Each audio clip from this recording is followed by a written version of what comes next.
In our last sitting, when the Prime Minister gave his presentation in relation to Hurricane Melissa recovery efforts, he did indicate that the government would move to establish a joint select committee akin to the COVID-19 Joint Select Committee to provide oversight of the recovery effort. And he did highlight that we would come to the House today to name that Joint Select Committee. In light of that, Madam Speaker, I will read these two letters into the record. Dear Minister, and this letter is from the Leader of Opposition Business, Mr. Philip Paulwell.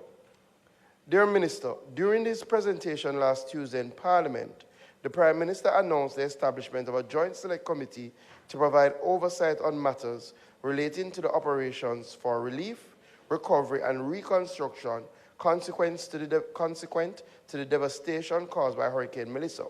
He mentioned that you and I should consult on the terms of reference and the membership of the committee. On reflection on this matter, the opposition believes that such a committee would not be necessary and appropriate at this time, as it would be duplicating and usurping the role and function of the PAAC. Please be reminded that the main functions of the PAAC, as set out in Standing Order 73A, are A, examining budgetary expenditure of government agencies and other public bodies to ensure that expenditure is done in accordance with a parliamentary approval. B, monitoring expenditure as it occurs and keeping the Parliament informed of how the budget is being implemented. And C, inquiring into the administration of the government to determine hindrances to the efficiency and to make recommendations to the government for the improvement of public administration. We would also wish to state that a joint select committee involving members of the Senate in such an exercise would be unprecedented. Considering the above, we strongly urge the government to allow the existing arrangements for oversight in all aspects of the works related to Hurricane Melissa recovery be maintained. Best regards, Philip Paulwell, and this letter was sent on Friday, November 7th by electronic mail. I will now read the government's response under my signature, Madam Speaker. Reference is made to your email dated November 7th, 2025.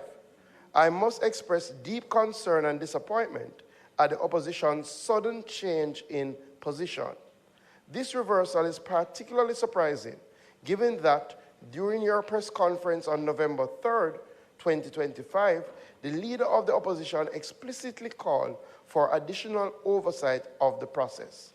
It has always been our position that Parliament already provides adequate and robust oversight through established committees, such as the Public Administration and Appropriations Committee, PAAC, and the Infrastructure and Physical Development Committee, both of which are mandated to ensure transparency and accountability. In fact, the Infrastructure Committee has already called for a meeting to begin its work in this regard.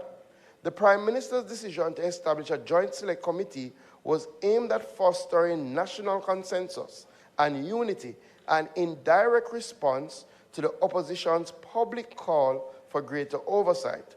The precedence for this approach was established during the COVID-19 pandemic, when a similar oversight committee was appointed to consider the COVID-19 pandemic and related matters. It is therefore both perplexing and troubling that the opposition now appears to be retreating from its own stated position.